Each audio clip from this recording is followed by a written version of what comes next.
మట్టిలో చేరు వరకు ప్రకటించేద యేసు రాజా, నీ ప్రేమను ప్రకటించేదా, ప్రకటించేద యేసు రాజా, నీ ప్రేమను ప్రకటించేదా, ప్రకటించేదా నీ ప్రేమను, ప్రకటించేదా నీ ప్రేమను, నా ప్రాణమున్నంత వరకు నే మట్టిలో చేరు వరకు, నా ప్రాణమున్నంత వరకు నే మట్టిలో చేరు వరకు, నా ప్రాణమున్నంత వరకు నే మట్టిలో చేరు వరకు, నా ప్రాణమున్నంత వరకు నీ మట్టిలో చేరు వరకు, నా ప్రాణం. ప్రతి ఒక్కరు అదే మాట ఎలుగెత్తి పలుకుదామండి. నా ప్రాణమున్నంత వరకు ప్రభువా నేను స్తుతిస్తాను. ఈ లోకయాత్ర అనేక మంది మన కళ్ళ ఎత్తు ముగించారండి. సజీవులే కదా ఆయన స్తుతించగలరు. జీవము కలిగిన ప్రతి ఒక్కరు దేవుని ప్రసన్నత వల్ల మాత్రమే ఈ రీతిగా ఉన్నాము అని గ్రహించగలిగిన ప్రతి ఒక్కరు ఎలుగెత్తి దేవా నా ప్రాణమున్నంత వరకు నేను స్తుతిస్తాను ప్రభు అని చెప్దామా. నే మట్టిలో చేరు వరకు, నా ప్రాణమున్నంత వరకు నే మట్టిలో చేరు వరకు, నా ప్రాణమున్నంత వరకు నే మట్టిలో చేరు వరకు ప్రేమించేద యేసు రాజా, నిన్నే ప్రేమించేదా, ప్రేమించేద యేసు రాజా, నిన్నే ప్రేమించేదా, ప్రేమించేదా, ప్రేమించేదా, ప్రేమించేదా, ప్రేమించేదా, నా ప్రాణమున్నంత వరకు నే మట్టిలో చేరు వరకు, నా ప్రాణమున్నంత వరకు నే మట్టిలో చేరు వరకు, నా ప్రాణమున్నంత వరకు నే మట్టిలో చేరు వరకు, నా ప్రాణమున్నంత వరకు నే మట్టిలో చేరు వరకు. హల్లెలూయా. 30వ వచనం చదువుకున్నాం. ఎవరైనా చదవండి. అందుకు యేసు ఇట్లనెను, ఒక మనుష్యుడు యెరూషలేము నుండి యెరికో పట్టణమునకు దిగి వెళ్ళుచు దొంగల చేతిలో చిక్కెను. ప్రార్థన చేసుకుందాం. పరిశుద్ధుడు అయిన మా తండ్రి, ప్రేమ కలిగిన మా ప్రభువా, ఘనమైన పరిశుద్ధ నామమునకు వందనాలు నాయనా. మీరు మమ్మల్ని ఎంతగా ప్రేమించారు. అనేక మందికి లేని భాగ్యము ధన్యత మీరు మాకు ఇచ్చారు కదా ప్రభువా. నాయనా నీకు స్తుతులు స్తోత్రములు వందనములు చెల్లిస్తున్నాము ప్రభువా. మరి సమయంలో నీ వాక్కు ద్వారా నాతో మాతో మాట్లాడండి. నన్ను మమ్మల్ని ఆత్మలో బలపరచండి. మీరు మాట్లాడితే మేము నేను బ్రతుకుతాం. మీరు మాట్లాడితే మేము ఎంతగానో బలపరచబడతాం ప్రభువా. కనుక మీరు మాట్లాడండి ప్రభువా. నీకు స్తోత్రాలు అయ్యా. ఇందుకు అనేక మంది బిడ్డలు నీ సన్నిధికి రాలేకపోయారు తండ్రి. నాయన ప్రతి ఒక్క బిడ్డను కూడా ప్రభువా నీ సన్నిధికి నడిపించమని ప్రార్థన చేస్తున్నాం. ఇదిగో నాయన 6 గంటలకు జరిగిన ఆరాధనను బట్టి నాయన నీకు వందనాలు. అలాగే నా ప్రభా 2వ ఆరాధన, ఇదిగో నాయన ప్రభా 3వ ఆరాధన నాయన జరుగుతూ ఉన్నది. నీకు స్తోత్రాలు. ఈ 4వ ఆరాధనలో కూడా మీరు మాకు సహాయం చేయండి. ఈ రాత్రికి జరిగే 5వ ఆరాధనలో కూడా మీరు మాకు సహాయం చేయండి. ప్రభువానికి స్తోత్రాలు. ఆరాధనల పేరే తప్ప ఆత్మలు లేవు నాయనా. కనుక తండ్రి ప్రభా, అనేక ఆత్మలను మేము ప్రభా నాయన గెలవగలిగినట్లు నువ్వు కృప చూపించండి ప్రభా. నీకు వందనాలు నాయన. ఇది ఒకరు చేస్తే అయ్యే పని కాదు ప్రభా. అందరూ కూడా నాయన బాధ్యతగా తీసుకుంటేనే జరిగే సేవ తండ్రి. కనుక సంఘంలోని విశ్వాసులందరూ కూడా నాయన పూచీకర్తలుగా ఉండటానికి సహాయం చేయమని ప్రార్థన చేస్తున్నాను. ఈ సమయంలో నీ వాక్కు ద్వారా మాతో మాట్లాడి నన్ను మమ్మల్ని ఆత్మలో బలపరచమని యేసుక్రీస్తు నామమున ప్రార్థిస్తూ ఉన్నాం తండ్రి, ఆమేన్. ప్రియులారా, ఇక్కడ మనము గమనించినట్లయితే ఒక మనుష్యుడు యెరూషలేము నుండి యెరికో పట్టణమునకు దిగి వెళ్ళుచు అనే మాట మనము చూస్తున్నాం. ఏంటండి? యెరూషలేము నుండి యెరికో పట్టణమునకు దిగి వెళ్ళుచు అనే మాట అంటే జీవితం అనేది ఒక ప్రయాణము లాంటిది అని మనం అందరము కూడా ఒప్పుకోవాలి. జీవితం అంటే యాత్ర అని దేవుని వాక్యంలో కూడా వ్రాయబడింది. 2 పేతురు పత్రిక 2వ అధ్యాయం 11లో, ప్రియులారా మనము పరదేశులమును యాత్రికులై ఉన్నామని చెప్తున్నాడు. ఏమై ఉన్నామంట? పరదేశులమును యాత్రికులనై ఉన్నాము అని వాక్యంలో మనం చూస్తున్నాం. అయితే ప్రభునందు ప్రియమైన దేవుని బిడ్డలారా, ఈ యొక్క యాత్ర ఏ విధంగా ఉంది అంటే, ఇక్కడ చూడండి, యెరూషలేము నుండి యెరికోకట. ఎక్కడి నుంచి అండి? యెరూషలేము నుండి యెరికో పట్టణమునకు అని వ్రాయబడింది. అంటే యెరూషలేము అనేది పైన ఉన్న పట్టణం, యెరికో అనేది క్రింద ఉన్న పట్టణం. అంటే పైన ఉండే పట్టణము నుండి ఈ క్రింద ఉండేటువంటి యెరికోకి ఈ వ్యక్తి ఏమి చేస్తున్నాడు? ప్రయాణము చేయుట అనేది మనం చూస్తున్నాం. ప్రియులారా, యెరూషలేములో మరి ఎందుకు ఉండలేకపోయాడు? మనకు అర్థం కాదు. యెరూషలేము నుంచి ఎందుకు వెళుతున్నాడు? మనకు అర్థం కాదు. నేను అనుకుంటాను, మరి ఈయనకు యెరూషలేము కంటే కూడా యెరికోలో ఉండటమే మంచిది అనిపించిందేమో. యెరూషలేములో ఏముంది, కానీ యెరికోలో అయితే ఇంకా ఎక్కువ మరి క్షేమము కానీ, సంతోషము కానీ, లేకపోతే ఆట కానీ, పాట కానీ ఉంటాయి అనేటువంటి ఆలోచన అతనికి వచ్చిందేమో. కానీ వాస్తవానికి ప్రభునందు ప్రియులారా, యెరూషలేము అనేది ఎలాంటి పట్టణం అండి? 122వ కీర్తన 3వ వచనం, బాగుగా కట్టబడిన పట్టణం అంట. యెరూషలేము ఎలాంటి పట్టణం అండి? బాగుగా కట్టబడిన పట్టణమని అక్కడ మనం చూస్తున్నాం. బాగుగా కట్టబడటం అంటే అర్థం ఏంటండి? బాగుగా కట్టబడటం అంటే ఆ పట్టణానికి మరి చాలా భద్రత ఉందని అర్థం. ఆ పట్టణం అంతా కూడా సురక్షితమైన పరిస్థితుల్లో ఉందని అర్థం అన్నమాట. మరి చాలా చక్కగా, చాలా సురక్షితంగా ఉండేటువంటి పట్టణములో ఉండకుండా ఈ వ్యక్తి ప్రయాణం చేయటం అనేది విచారకరం. ప్రియులారా, గమనించండి, నిజంగా ఆ వ్యక్తే కాదండి, మనందరి జీవితాలు కూడా ఒకసారి మనం జ్ఞాపకం చేసుకుంటే మనందరి బ్రతుకుల్లో కూడా ప్రభునందు ప్రియులారా ఇదే ప్రయాణ పరిస్థితి కనబడుతుంది. ఇదే విధానం అనేది మనందరిలో కూడా కనబడుతుంది. ఎందుకంటే దేవుడు మనల్ని ఎక్కడ ఉంచాడు? పైన ఉంచాడు. అంటే అర్థం ఏంటి? దాని ఎలాంటి వాడో అలాంటి వాడుగానే మనల్ని చేశాడు. తన స్వరూపమందు తన పోలిక చొప్పున దేవుడు మనలను తయారు చేశాడు. అయితే తన పోలిక చొప్పులు తయారు చేస్తే మనం ఏం చేస్తున్నామంటే ఆ యొక్క స్థానాన్ని కాపాడుకోకుండా, ఆ యొక్క స్థానములోనే మనం ఉండకుండా మనం ఏం చేస్తున్నామంటే ఆత్మీయంగా దిగజారిపోతున్నాం అన్నమాట.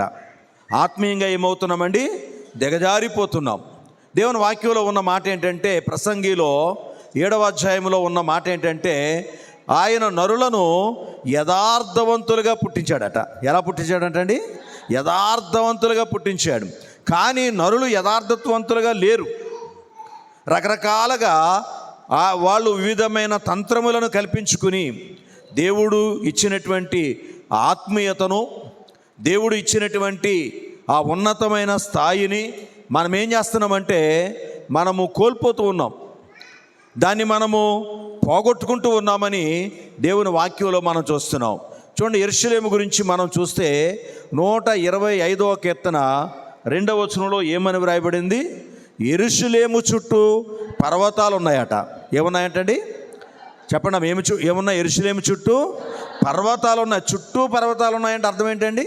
శత్రువు ఎవడు కూడా రావటానికి వీలు లేని భద్రత ఉందని అర్థం. చుట్టూ పర్వతాలు ఉన్నాయంటే ఎవడైనా ఒక దొంగ యెరూషలేము మీదకి రావాలి అంటే చాలా కష్టం,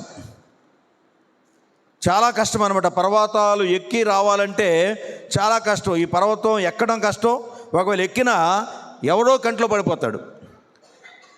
కనుక యెరూషలేము చుట్టూ ఏమున్నాయంటండి? పర్వతాలు ఉన్నాయి. కాబట్టి ప్రభునందు ప్రియులరా, ఇంత శ్రేష్టకరమైన స్థలం అది, చాలా భద్రత కలిగిన స్థలం అది, బాగుగా కట్టబడిన స్థలం అది. అంత మాత్రమే కాదు, చూడండి 122వ కీర్తన 7వ వచనంలో ఏమని ఉందంటే, నీ ప్రాకారములలో నెమ్మది కలుగునుగాక, నీ నగరంలో క్షేమం ఉన్నది. చూడండి, యెరూషలేములో నెమ్మది ఉన్నది. యెరూషలేములో మరి ఎంతగానో నీ ప్రాకారములలో నెమ్మది కలుగునుగాక. చదవండి మాట దయచేసి. నీ ప్రాకారములలో నెమ్మది కలుగునుగాక, నీ నగరులలో క్షేమముండునుగాక. అంటే నెమ్మది, శాంతి ఉంది, భద్రత ఉంది. ఏమండి? పైగా అక్కడ ఎవరుంటారు? యెరూషలేములో ఎవరుంటారండి? ఆ యెరూషలేము పట్టణానికి ఏమని పేరు? చూడండి, మత్తయి సువార్త 5వ అధ్యాయము 35వ వచనం. భూమి తోడనవద్దు, అది ఆయన పాదపీఠము. యెరూషలేము తోడనవద్దు, అది మహారాజు పట్టణం. యెరూషలేములో ఎవరున్నారంట? అమ్మ చెప్పాలి. యెరూషలేములో ఎవరున్నారండి? మహారాజు ఉన్నాడు. పర్వతాలు చుట్టూ ఉన్నాయి, అక్కడ నెమ్మది ఉన్నది, అన్నీ ఉన్నాయి. ప్రభునందు ప్రియమైనటువంటి దేవుని బిడ్డలారా, అది మహారాజు పట్టణం అది. అయితే ప్రభునందు ప్రియులారా, అంత ఉన్నతమైనటువంటి పరిస్థితిని కాదని, వద్దని ఈ వ్యక్తి ఏం చేస్తున్నాడంటే, అతడు యెరూషలేము నుండి ఎక్కడికి వస్తున్నాడంట? యెరికోకు వస్తున్నాడు. ప్రియులారా, యెరూషలేములో నిజంగా యెషయా గ్రంథం చూడండి. యెషయా గ్రంథము 62వ అధ్యాయములో మనము చూస్తే 6వ వచనం, యెరూషలేమా, నీ ప్రాకారముల మీద నేను కావలి వారిని ఉంచి ఉన్నాను. రే అయినను పగలైనను వారు మౌనముగా ఉండరు. చూసారా ప్రియులారా, గమనించండి. యెరూషలేమా, నీ ప్రాకారములలో నేను ఎవరిని ఉంచాను? కావలి వారిని. చూడండి ప్రియులారా, ఒకవేళ ఎవరైనా ఇన్ని పర్వతాలు ఉన్నా, ఒకవేళ ఏ దొంగ అయినా వస్తాడేమని చెప్పేసి ఎవరిని పెట్టాడంట? కావలి వారిని కూడా పెట్టాడు. ఇంత క్షేమము, ఇంత భద్రత కలిగినటువంటి స్థలములో మరి దేవుడు ఆ వ్యక్తిని ఉంచితే అతడు ఎంతో సంతోషంగా అక్కడ నివసించాలి, ఎంతో సంతోషంగా అక్కడ నివసించాలి. కానీ ఆ వ్యక్తికి ఆ ప్రాంతం నచ్చలా, ఆ పరిస్థితులు నచ్చలా. చాలామంది హృదయ పరిస్థితి ఇలాగే ఉంటుందండి. ప్రియులారా, గమనించిన లోకాసు వార్త 15వ అధ్యాయంలో మనకు చిన్న కుమారుడు కనిపిస్తూ ఉంటాడు. తప్పిపోయిన కుమారుడు అంటాం. ఈ తప్పిపోయిన కుమారుడు తండ్రి దగ్గర ఉండలేకపోయాడు, తండ్రి ఇంటిలో ఉండలేకపోయాడు. తండ్రి ఇంటిలో ఉండటం అతనికి చాలా కష్టం అనిపిస్తుంది. ఇదేంటి బందికానాలో ఉన్నట్టుంది అనిపిస్తుంది అతనికి. కానీ వాస్తవానికి తండ్రి ఇంటిలో ఏముంది? చాలా భద్రత ఉంది, సమృద్ధి అయిన ఆహారం ఉంది. ప్రియులరా, చాలా సంతోషకరమైన పరిస్థితి ఉంది. కానీ ఆ వ్యక్తికి ఎలాగుందంటే అది ఏమాత్రం కూడా మంచిది కాదన్నట్టు. ఇక్కడ ఏదో నేను బంధకాల్లో బంధించబడిపోయాను, ఇక్కడ పడిపోయానేంటి, నేను బయటికి వెళ్ళిపోయి సంతోషంగా ఉండొచ్చు కదా, స్వేచ్ఛగా ఉండొచ్చు కదా, ఆనందంగా గడపచ్చు కదా అనేటువంటి రీతిలో ఆ వ్యక్తి ఆలోచన చేస్తున్నాడు. ప్రియులారా గమనించండి, చాలాసార్లు మన హృదయ పరిస్థితి ఎలా ఉంటుందంటే మంచేమో చెడుగా కనిపిస్తుంది, ఆ చెడేమో మంచిగా కనిపిస్తుందండి. యెషయా గ్రంథం 5వ అధ్యాయములో 20వ వచనం, కీడు మేలనియు మేలు కీడనియు చెప్పుకొని చీకటి వెలుగనియు వెలుగు చీకటనియు ఎంచుకొని వారికి శ్రమ. చూసారండి ఏమంటున్నాడు? కీడు మేలనియు మేలు కీడనియు చెప్పుకొని చీకటి వెలుగనియు వెలుగు చీకటనియు ఎంచుకొని వారికి శ్రమ.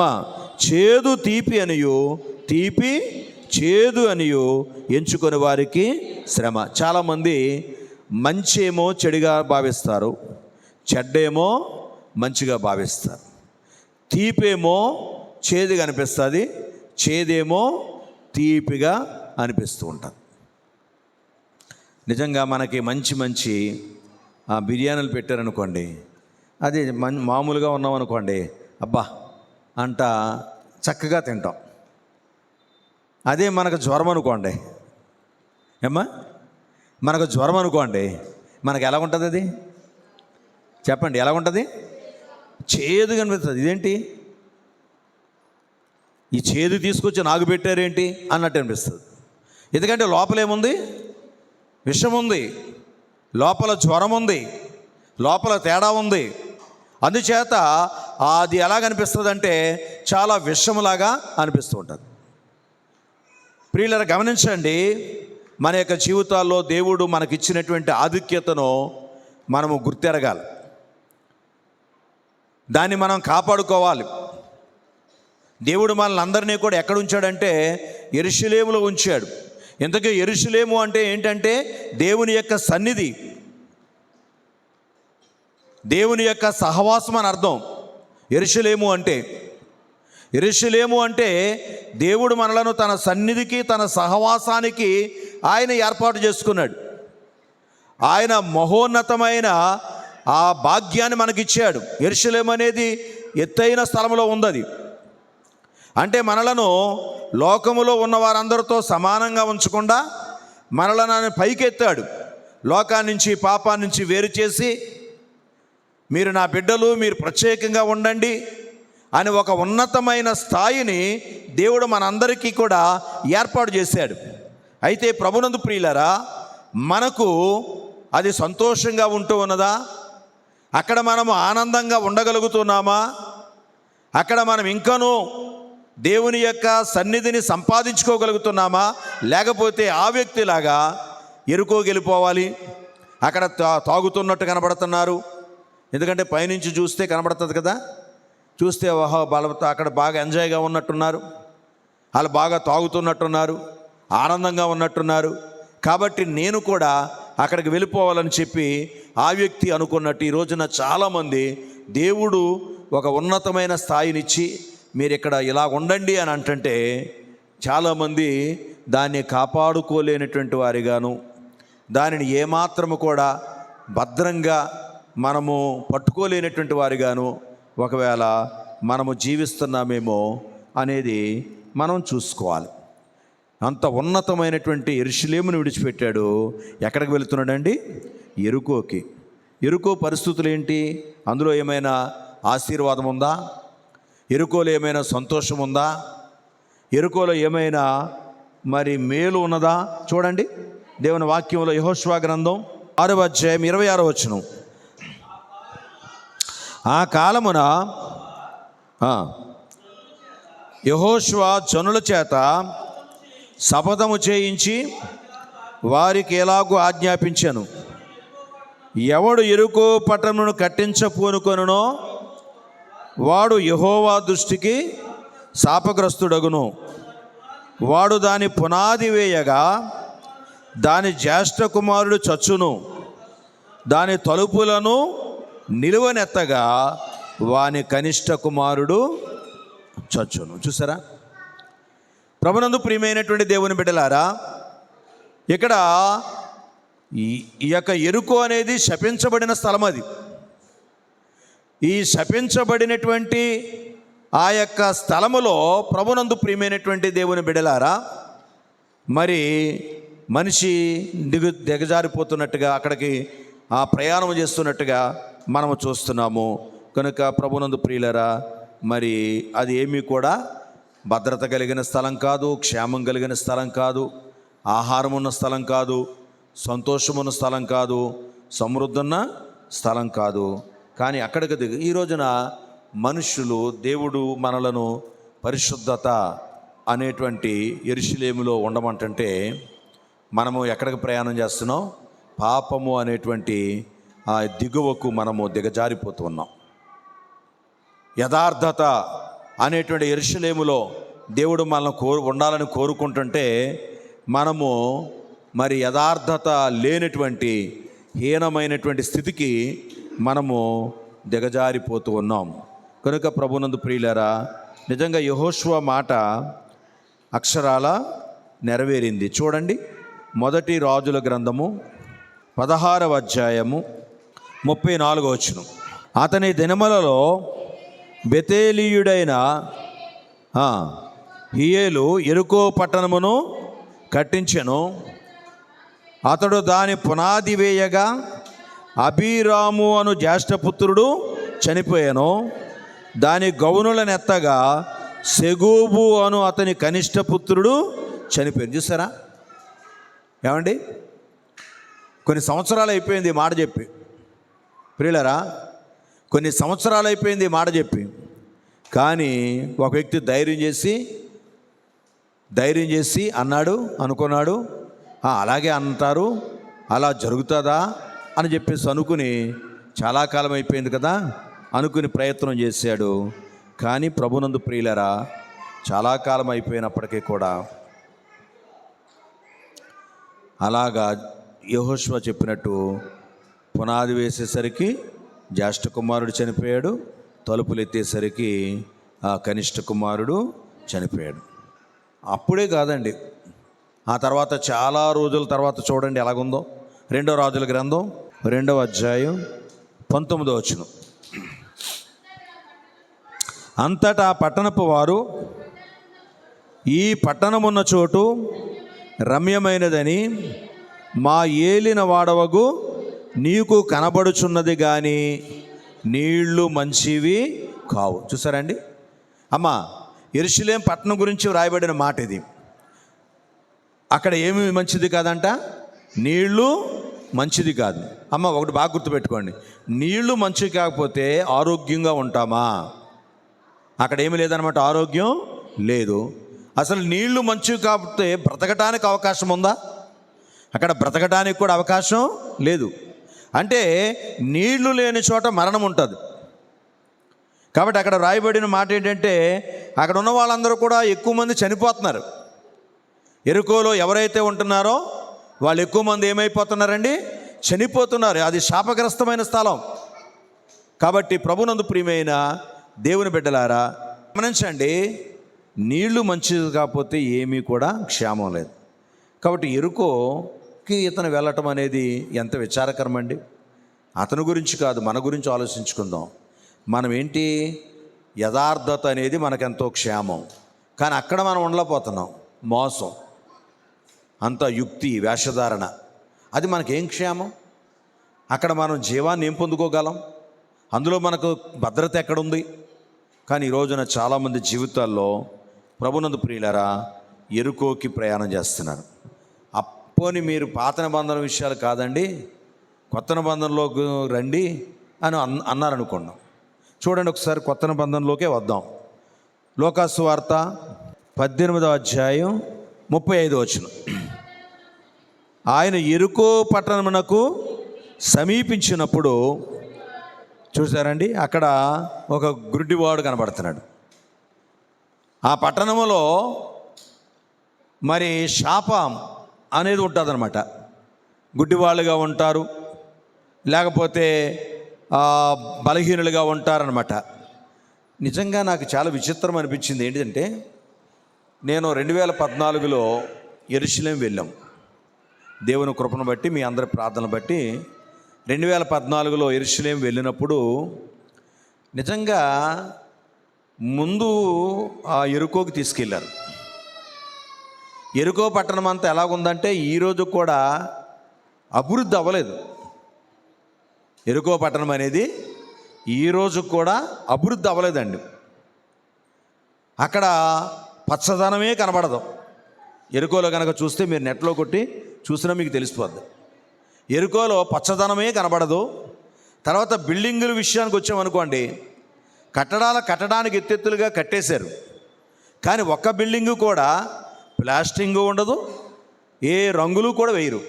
అదేంటో మనకు అర్థం కాల. నేను అనుకున్నాను ఆ శాపం ఇప్పటి వరకు ఉందేమో అనుకుంటున్నాను నేనైతే. ఈరోజు వరకు యెరికోలో అందం ఉండదు, ఏ విధమైనటువంటి పచ్చదనం ఉండదు, ఏ విధమైనటువంటిది. మనం అక్కడికి వెళితే మనం ఎక్కడ మరి అంతా చూసేటప్పుడు మన హృదయానికి ఏమీ కూడా పచ్చదనం కనబడదు. కానీ అది దాటి కొంచెం ఎదరికెళ్ళి యెరూషలేముకి మనం గనక వెళ్ళగలిగితే, ప్రభునందు ప్రియమైన దేవుని బిడ్డలారా, కొంచెం ప్రయాణం చేసి యెరూషలేములోకి అలాగా అడుగు పెట్టగానే మన కనుదృష్టి అంతా మారిపోద్ది. భవనాలు చాలా ఉన్నతంగా ఉంటాయి, చాలా అందంగా ఉంటూ ఉంటాయి, అలాగే చాలా పచ్చదనంగా ఉంటుంది అన్నమాట. అంటే అప్పటి నుంచి ఇప్పటి వరకు కూడా ఆ యొక్క పరిస్థితులు అలాగే ఉంటూ ఉన్నాయనిపించింది. అయితే ప్రభునందు ప్రియులారా, మనము మరి ఎక్కడ ఉండాలి, ఎక్కడ ఉంటున్నాం అంటే ఎటు నడవాలి? మన ప్రయాణం రివర్స్లో ఉందా? మనము ఇంకా పైకి ప్రయాణం చేసేవారుగా ఉండాలి, అంతేగాని పైనుంచి క్రిందకు ప్రయాణం చేసేవారు ఉండకూడదు. చాలామందిలో మనం చూస్తే ఏమాత్రం ఎదుగుదల కనబడదండి, ఆత్మలో అభివృద్ధి కనబడదు. సంవత్సరాలు జరిగే కొలది ఇంకా వెనక్కి వెళ్తూ ఉంటారు, ఆత్మీయంగా దిగజారిపోతూ ఉంటారు. ఏ విషయంలో చూసినా ఒక చక్కని మాదిరి అనేది వారిలో కనబడదు, ఆత్మీయత అనేది వారిలో ఏమాత్రం కూడా కనబడదు. అంటే నీవు ఆ వ్యక్తి లాంటి ప్రయాణం చేస్తున్నావు. దిగజారుడు ప్రయాణం అనేది ఎవరికి కూడా క్షేమము కాదు అనే విషయాన్ని ఒక్కసారి జ్ఞాపకం చేసుకోవాలి. దిగజారుడు ప్రయాణం అనేది ఎవరికి కూడా ఏమాత్రం కూడా క్షేమము కాదు. దేవుడు మనలను ఏర్పరచుకున్నప్పుడు ఆ ఏర్పరచుకున్నటువంటి స్థితినే కాపాడుకోవాలి, అంతేగాని ఇంకా ఇందులో మనం కష్టంగా ఉంది, ఇంతగా ప్రార్థించాలా, ఇంతగా నలగాలా, ఇంతగా పనిచేయాలా, పరిచర్య చేయాలా, అయితే ఈ స్థలం కంటే అదే బాగుందేమో, చక్కగా పడుకోవచ్చు, చక్కగా కడుపు నిండుగా భోజనం చేయొచ్చు, అక్కడికి వెళితే ఉపవాసాలు గొడవ లేదు అని చెప్పేసి ఒకవేళ ఆత్మీయతలో మనము దిగజారిపోయేటువంటి ఆ ప్రయాణము ఒకవేళ మనము చేస్తున్నామేమో మనం జాగ్రత్తగా పరిశీలన చేసుకోవాలి. ఏం చెప్తుంది వాక్యం? మత్తయి సువార్త 24వ అధ్యాయం 17వ వచనం. మిద్దె మీద ఉండువాడు తన ఇంటిలో నుండి ఏదైనాను తీసుకుని పోవుటకు దిగకూడదు. అమ్మా వింటున్నారండి? మిద్దె మీద ఉండువాడు తన ఇంటిలో నుండి ఏదైనాను తీసుకొనుటకు దిగకూడదు అని వ్రాయబడింది. ఆ గ్రంథంలో 6వ అధ్యాయంలో మనము 10వ వచనం చదవండి. విందురని నేనెవరితో మాట్లాడేదను, ఎవరికి సాక్ష్యమిచ్చదను, వారు వినుటకు తమ మనస్సును సిద్ధపరచుకొనగను గనుక వినలేకపోయారు. నిజంగా ఒకసారి గుండె మీద చేసుకుని ఆలోచించండి. ఈ మాట నీకు వర్తించే మాట కాదా? నువ్వు మనసు సిద్ధపరచుకుని వచ్చావా? ఈరోజు నేను మేలు పొందాలి, దేవుని స్వరం వినాలి అని ఆశించి వచ్చావా? ప్రార్థించుకుని వచ్చావా? చాలామందికి ఈ అలవాటు ఉండదండి. అసలు వచ్చిన తర్వాత ఇంటికాడ సిద్ధపడి రావడం కాదు, వచ్చిన తర్వాత కూడా జాగ్రత్తగా విందాం అని ఆలోచన ఉండదండి. ఎప్పుడు ముగిస్తారో అనుకుంటారో తెలీదు, అసలు ఏం ఆలోచిస్తారో కూడా తెలీదు. సాతాను అలా చేశాడు. దిగజార్చాడు. దేవుడు మనుషులు పుట్టించినప్పుడు యథార్థవంతులుగా పుట్టించాడంట. కాను వారు ఏం చేస్తున్నారు? రకరకాలుగా దిగజారిపోతున్నారు. కనుక ప్రభునందు ప్రియమైనటువంటి దేవుని బిడ్డలారా, ఇక్కడ మిద్దె మీద దేవుడు మనల్ని ఉంచాడు. అంటే పాపం అని తెలిసింది మనకి. చాలామందికి అది పాపం అని కూడా తెలియదు. కానీ మనకి ఇది పాపం, ఇది చెడు అనేటువంటి ఆ జ్ఞానం మనకిచ్చాడంటే దేవుడు మనల్ని ఉన్నతమైన స్థితిలో పెట్టాడు. కాబట్టి మనము దాన్ని కాపాడుకోవాలి. మిద్దె మీద ఉండువాడు కిందకి ఏం చేయకూడదంటండి? దిగకూడదు. ప్రయాణాలు 2 రకాలుగా ఉంటాయండి. కొంతమంది రోజు రోజుకి కూడా దేవునిలో భయంగా, నమ్మకంగా, ఆత్మీయంగా ఎక్కుతూ ఉంటారు. అలాంటి వారు ఒక్కరో ఇద్దరో ఉంటారంతే. కానీ 100లో మిగిలిన 98 కూడా వాళ్ళు ఆత్మలో దిగజారిపోతూ ఉంటారు, లోకంలో కలిసిపోతుంటారు. ఎరుకు అంటే లోకం, యెరూషలేము అంటే దేవుని సన్నిధి. కానీ ఎరుకు అంటే లోకము, పాపం అని అర్థం. కాబట్టి ప్రభునందు ప్రియమైన దేవుని బిడ్డలారా, మన ప్రయాణం ఎటు అనేది ఆలోచించుకోవాలి. చూడండి, అపోస్తుల కార్యములు 3వ అధ్యాయము 1వ వచనం. పగలు 3 గంటలకు ప్రార్థనా కాలమున పేతురును యోహానును దేవాలయమునకు ఎక్కి వెళ్ళుచుండగా. అబ్బా, ఎంత అద్భుతమైన అనుభవం అండి ఇది. ఏమండి, ఏమన్నాడు ఇక్కడ? దేవాలయమునకు ఎక్కి వెళ్ళుచుండగా. ప్రియులారా, మనము దేవుని సన్నిధికి ఎక్కి వెళ్ళే ప్రయాణికులుగా ఉన్నామా? దేవుని సన్నిధికి మరి ఎక్కేటువంటి ఆత్మీయ ప్రయాణికులుగా ఉన్నామా? లేకపోతే దేవాలయం నుంచి దిగిపోయేటువంటి విశ్వాసులుగా మనం ఉన్నామా? ఈ రోజున ఎవరి మట్టుకు వారు ఆలోచన చేసుకోండి.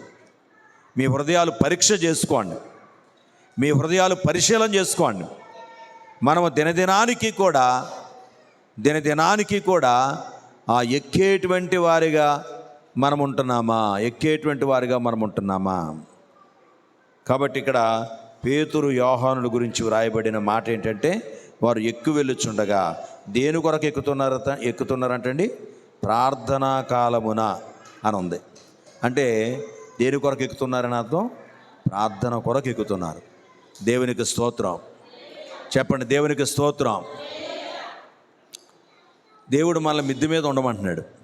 మిద్దె అంటే ఏంటండి? మిద్దె దేనికి సాదృశ్యంగా ఉంది అంటే, చూడండి, అపోస్తుల కార్యాలు 10వ అధ్యాయము 9వ వచనం. మరునాడు వారు ప్రయాణమైపోయి పట్టణమునకు సమీపించినప్పుడు పగలు ఇంచుమించు 12 గంటలకు పేతురు ప్రార్థన చేయుటకు మిద్దె మీదకి ఎక్కాడు. మిద్దె అనేది దేనికి సాదృశ్యంగా ఉందంటే, ప్రార్థనా జీవితానికి సాదృశ్యంగా ఉంది. కనుక ఈ రోజున నువ్వు ప్రార్థనా జీవితంలో బలపడుతూ ఉన్నావా? విశ్వాస జీవితంలో బలపడుతున్నావా? ఆత్మీయ జీవితంలో బలపడుతున్నావా లేదా? ఎవరి మట్టుకు వారిమే జాగ్రత్తగా పరిశీలన చేసుకోవాలి. చాలామంది ప్రియులరా ఎక్కడానికి బదులు దిగుతారండి. కొంతమంది ఎక్కుతూ ఉంటారు, కొంతమంది దిగుతూ ఉంటారు. చూడండి, గలతీ సంఘస్థుల అనుభవం ఏంటో చూద్దాం. గలతీ పత్రిక 4వ అధ్యాయం 14వ వచనం. అప్పుడు నా శరీరములో మీకు శోధనగా ఉండిన దానిని బట్టి నన్ను మీరు తృణీకరింపలేదు, నిరాకరింపనేను లేదు. కానీ దేవుని దూత వలెను క్రీస్తు యేసు వలెను నన్ను అంగీకరించారు. అంటే గలతీ సంఘస్థులు చాలా ఆత్మీయంగా ఉన్నతమైన శిఖరాలకు ఎక్కారు. అర్థమైందండి? అవసరమైతే పౌలు గారి కొరకు వారి కన్నులు కూడా, అంటే ఈయన చెప్పేదంత సత్యం, ఈయన మేము వదిలిపెట్టాం, ఈయన మాకు కావాలి, ఈయన చెప్పే మాటలు జీవం గురించిన మాటలు, ఇలాంటి మాటలు ఎవరో చెప్పలేరు అనేటువంటి స్థితిలో ఉండేవారు. కానీ కొన్ని రోజుల తర్వాత అదే వర్తమానాలు, కానీ అవి వారికి చేదైపోయినాయి, అవి వారికి బాధ అయిపోయినాయి, అవి వారికి చాలా కష్టమైపోయినాయి. పౌలు గారిని విడిచిపెట్టేస్తున్నారు. పౌలు గారు అంటున్నాడు, ఒకప్పుడు మీ కన్నులు కూడా ఓడబిక్కి నాకు ఇవ్వటానికి అంత ఆత్మీయులుగా ఉండేవారు, కానీ ఇప్పుడు ఏమైంది? చదవండి, గలతీ 5:7. మీరు బాగుగా పరుగెత్తుచుంటిరి, సత్యమునకు విధేయులు కాకుండా మిమ్మల్ని ఎవడు అడ్డగించను. అంటే ఒకప్పుడు బాగా పరిగెత్తారు. బాగా పరిగెత్తడం అంటే ఆత్మీయంగా ఉన్నారని అర్థం. బాగా పరిగెత్తారంటే ఎంతో నమ్మకస్తులుగా, ఎంతో ఆత్మీయులుగా ఉండేవారు. కానీ ఇప్పుడు మరి ఆ పరుగు లేదు, ఆ భక్తి లేదు, ఆ నీతి లేదు. ప్రకటన గ్రంథం 2వ అధ్యాయంలో సార్దీస్ సంఘం కూడా అంతే. దేవుడు అంటాడు, మొదట ఉండిన ప్రేమ ఇప్పుడు నీకు లేదు. మొదట చాలా ప్రేమగా ఉండేదాను, బుధవారం ప్రార్థనలో కనబడేదాను, శనివారం ప్రార్థనలో కనబడేదాను, ఎక్కడ కూటమన్నా మానేదాను కాదు. ఎంత దూరమైనా సరే పలానా చోట కూటమని మా అయ్యగారు చెప్పారు అని ఆనందంతో వచ్చేదాను. కానీ ఇప్పుడేమైంది? వయసు పెరగటం, కొన్ని బలహీనతలు రావటం సహజమే, దాన్ని మనం ఎవరూ తప్పు పట్టలేం. కానీ మనకు ఎంత బలహీనత ఉన్నా, మనకు దేవుని ప్రేమ ఉంటే మాత్రం మనం తగ్గం. దేవుని ప్రేమ ఉన్నప్పుడు ఎన్ని బలహీనతలు ఉన్నా ఆ బలహీనతల్లో కూడా మనము వెనకాల వారికి మంచి మాదిరి చూపిస్తాం అన్నమాట. ఏం చూపిస్తాం? వెనకాల వారికి మంచి మాదిరి చూపిస్తాం. కానీ గలతీ సంఘం అలా లేరు. అందుకని అంటున్నాడు, మొదట ఆత్మానుసారంగా ప్రారంభించారు, చివరికి శరీరానుసారులుగా పరిపూర్ణులు అయిపోతున్నారు. అంటే గలతీ సంఘస్థుల ప్రయాణం ఎక్కుడు ప్రయాణమా, దిగుడు ప్రయాణమా? అమ్మా చెప్పాలి. దిగుడు ప్రయాణమా, ఎక్కుడు ప్రయాణమా? దిగుడు ప్రయాణం, ఎక్కుడు ప్రయాణం కాదు. కనుక మనము అలా ఉండకూడదు.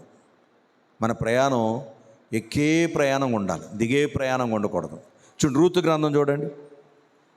రూతు ప్రయాణం ఎలాగుందో చూద్దాం. పరిశుద్ధ గ్రంథము నుండి గ్రంథం 3వ అధ్యాయంలో 10వ వచనం. అతడు నా కుమారి, యెహోవా చేత నీవు దీవెన నొందిన దానవు, కొద్దివారినే కానీ గొప్పవారినే కానీ యవనస్తులను నీవు వెంబడింపక యుండుట వలన నీ మునుపటి సత్ప్రవర్తన కంటే వెనుకటి సత్ప్రవర్తన మరి ఎక్కువయింది. దేవునికి స్తోత్రం. ఈ సాక్ష్యం నిలుపుకోవాలండి. రోజు రోజుకి కాపాడుకున్నాం, చివరి వరకు కాపాడుకున్నాం, అప్పుడే పరలోకం. ఒకప్పుడు చాలా ప్రేమించేసాం, ఒకప్పుడు చాలా కష్టపడిపోయాం, కానీ ఇప్పుడు మనం చతికిలు పడ్డాం అని అంటే అర్థం ఏంటంటే మనకు ఏం పోగొట్టుకున్నాం? మనం పరలోకాన్ని పోగొట్టుకున్నామని అర్థం. పరలోకాన్ని పోగొట్టుకున్నామని అర్థం. కనుక ప్రియులారా గమనించండి, మరి మన ఆత్మీయ ప్రయాణం సరి చేసుకుందాం. యూటర్న్ తిరగాలి. ఇప్పుడు కిందకు దిగజారిపోతున్న మనం మరలా పైకెక్కే ప్రయత్నం చేయాలి. ప్రార్థనలో నమ్మకస్తులు ఉండటానికి చూడాలి. ఒకప్పుడు బైబిల్ చదివేదాను, ఇప్పుడు బైబిలే చదవలేకపోతున్నాం. ఒకప్పుడు పరిచర్య చేసేదాను, ఇప్పుడు పరిచర్యే చేయలేకపోతున్నాం. ఒకప్పుడు కన్నీరు కాచేదాను, ఇప్పుడు పొడి ప్రార్థనతోనే సరిపెట్టేసుకుంటున్నాం. పొడి ప్రార్థనతోనే సరిపెట్టేసుకుంటున్నాం. ఇది మనకు క్షేమం అంటారా? ఈ ప్రయాణం వల్ల మనకు ఏమన్నా మేలు ఉందంటారా? చాలా ప్రమాదం ఉంది. ఏముందండి? చాలా ప్రమాదం ఉన్నది, చాలా అపాయం ఉన్నది మనకి. కాబట్టి మనం యూటర్న్ తీసుకోవాలి. మరలా ఎక్కడి నుంచి అయితే పడిపోయామో అక్కడికి మరలా ఎక్కే ప్రయత్నం చేయాలి. ఏదైతే మానేసుకున్నామో అది మరలా మనం మన జీవితాల్లో మరి నెరవేర్చుకునేటువంటి ప్రయత్నాలు అనేది మనం చెయ్యాలి. లేకపోతే ప్రభునందు ప్రియులరా మనకు ప్రమాదం ఉన్నది అనే విషయం ఈ ప్రయాణం తెలియపరుస్తుంది. అతడు యెరూషలేము నుండి యెరికోకి దిగి వెళ్ళటం వల్ల ఎవరికి దొరికాడండి? దొంగల చేతిలో చిక్కాడు. సాతాను ఎప్పుడు ఎవరు ప్రార్థనలో కొంచెం తగ్గుతారా వాళ్ళని పట్టుకుని పూర్తిగా పతనం చేయాలని చూస్తాడు. ఎవరు నెమ్మదిగా ప్రార్థన మానేస్తున్నారు, ఒక వారం 2 వారాలు మానిన తర్వాత ఇక పూర్తిగా వాళ్ళని ఇంకెందుకు వెళ్తావు, వెళితే ఏం ఉపయోగం, ఆ ప్రార్థన ఏదో ఇంటికాడ చేసుకోలేవా, దేవుడికి తెలియదా నీకు బాగోలేదని? సాతాను చక్కగా బోధిస్తాడు, దేవుడికి తెలియదా నీకు బాగోలేదని. కాబట్టి అని చెప్పి మనలను ఎంతగానో పతనం చేస్తాడు. మరి పరలోకం కావాలనుకుంటే ప్రభునందు ప్రియులరా, దేవుడు మనల్ని ఉన్నతమైన స్థితిలో పెట్టాడు. ఆ ఉన్నతమైన స్థితిని మనం కాపాడుకోవాలి. ఒకవేళ పడిపోయినా తిరిగి మనం లేవాలి. వాక్యం చెప్తుంది, నీతిమంతులు ఇంకా నీతిమంతులు కావాలి, పరిశుద్ధులు ఇంకా పరిశుద్ధులు కావాలని దేవుని వాక్యం చెప్తున్నది. కనుక ప్రభునందు ప్రియమైనటువంటి దేవుని బిడ్డలారా, రాకడా దినాల్లో ఉన్నాం. ఈ దినాల్లో విశ్వాసంగా ఉండటం చాలా ప్రమాదమా, చాలా కష్టమని వాక్యం చెప్తుంది. ఏమన్నాడు? నీతిమంతుని కనుగొనగలమా అన్నాడు. అంటే 100లో 1-2 ఉంటారండి ఆత్మీయంగా భక్తిగా ఎదిగేవారిగా, మిగతా వాళ్ళందరూ దిగజారే వాళ్ళుగా ఉంటారు. అయితే అది రాకుండా జాగ్రత్త తీసుకోవటం అనేది మన పని, మన బాధ్యత. పర్వాలేదులే అని హృదయాన్ని కఠినం చేసుకో. నీ హృదయాన్ని కఠినం చేసుకుంటే మరి సాతానుకు దొరుకుతావు. సాతానుకు దొరికావంటే వాడు చాలా రకాలుగా మనల్ని బాధిస్తాడు. మన కుటుంబంలో నెమ్మది లేకుండా చేస్తాడు, మన శరీరములో ఆరోగ్యం లేకుండా చేస్తాడు.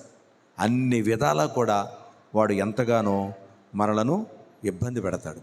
కనుక ఈ దొంగలు అంటే సాతానుకు సాదృశ్యంగా ఉన్నారు.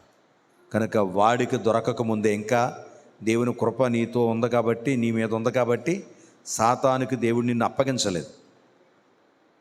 కానీ ఇప్పుడే సాతాను చేతిలో పడకముందే మనం యూటర్న్ తీసుకోవాలి. మరలా దేవుని వైపు మన మనసు తిప్పుకోవాలి. మరలా నమ్మకంగా ఉండటానికి ప్రయత్నం చేయాలి. మరలా దేవునిలో ఎదగటానికి ప్రయత్నం చేయాలి. ప్రార్థన అనే ఆ మిద్దెలో నుంచి మనం దిగజారకూడదు. కొందరు మానుకునిచున్నట్లు సమాజముగా కూడుట మానవద్దన్నాడు. అంటే కొంతమంది మరి కిందకు దిగుతున్నారు అంటే ప్రార్థనలు మానేస్తున్నారు. ప్రార్థనలు మానేసే వాళ్ళందరూ కూడా వాళ్ళు దిగజారుడు ప్రయాణంలో ఉన్నారు. కానీ మరలా ఇక నుంచి అయినా నేను నమ్మకంగా ఉందాం, రాకడ దగ్గర పడుతుంది,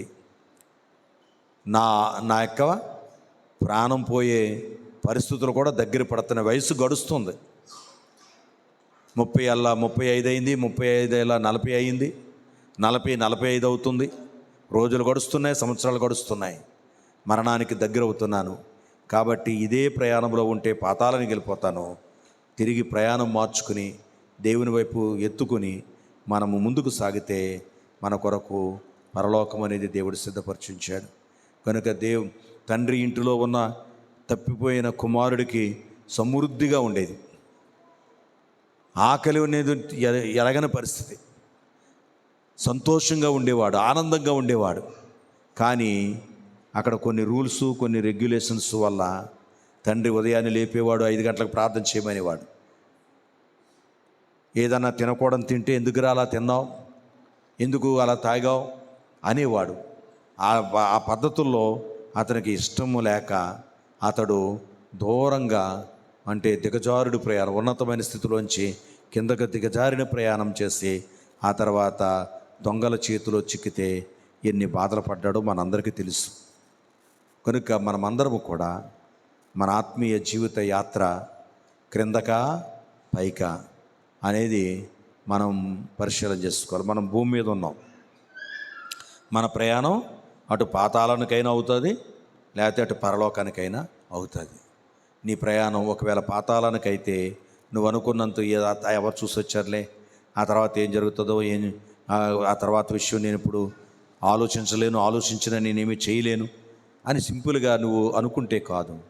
అగ్ని ఆరదు, పురుగు చావదు, యుగయుగాలు తరతరాలు భయంకరమైన వేదన. ఆ వేదన నుంచి మనం తప్పించుకోవటం కొరకు ప్రభువు మనకి మరి ఈ యొక్క ఆత్మీయత అనేది ఏర్పాటు చేశాడు.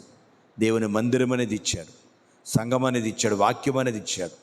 అందులో మనము నిలదొక్కుకోవాలి, అందులో మనము నివసించగలగాలి, అందులో మనము మన ఆత్మీయతను కాపాడుకోవాలని ఇదేనాని పరిశుద్ధాత్మ దేవుడు మాట్లాడుతున్నాడు. కనుక మన ప్రయాణం ఒకవేళ క్రిందకైతే పశ్చాత్తాపడి మరలా దేవుని వైపు తిరగటానికి ప్రయత్నం చేద్దాం. ప్రార్థన చేసుకుందాం. ప్రతి ఒక్కరము కూడా దేవుని సన్నిధిలో ప్రార్థన చేసుకుందాం. పాపీరావా పాపము విడచి పరిశుద్ధులా, పాపీరావా పాపము విడచి పరిశుద్ధులా విందులో చేరా, పాపుల గతిని పరికించితివా,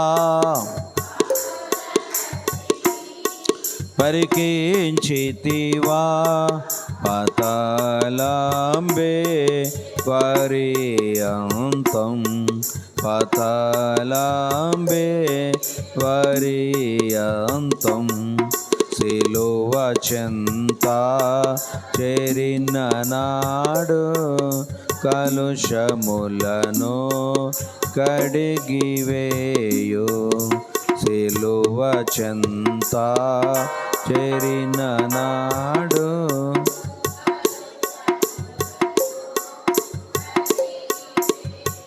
ప్రార్థన చేసుకున్నాం. పరిశుద్ధుడైన మా తండ్రి, ప్రేమ కలిగిన మా ప్రభువా, నీ పరిశుద్ధమైన నామానికి వందనాలు, స్తోత్రాలు. మనుషులు ప్రయాణాలు క్రిందకైనా ఉంటాయి, పైకైనా ఉంటాయి. పైకి ప్రయాణం చేసేవారైతే వారి ఆత్మలు సురక్షితంగా ఉంటాయి. క్రిందకు ప్రయాణం చేసేవారైతే అగ్ని ఆరదు, పురుగు చావదని నీ వాక్యంలో సెలవిస్తున్నావు తండ్రి. కనుక ప్రభా, క్రిందకు ప్రయాణం చేయటం కొంచెం సులువుగా ఉండొచ్చు ప్రస్తుతానికి, కానీ ఆ తర్వాత వేదన ఉంటుంది.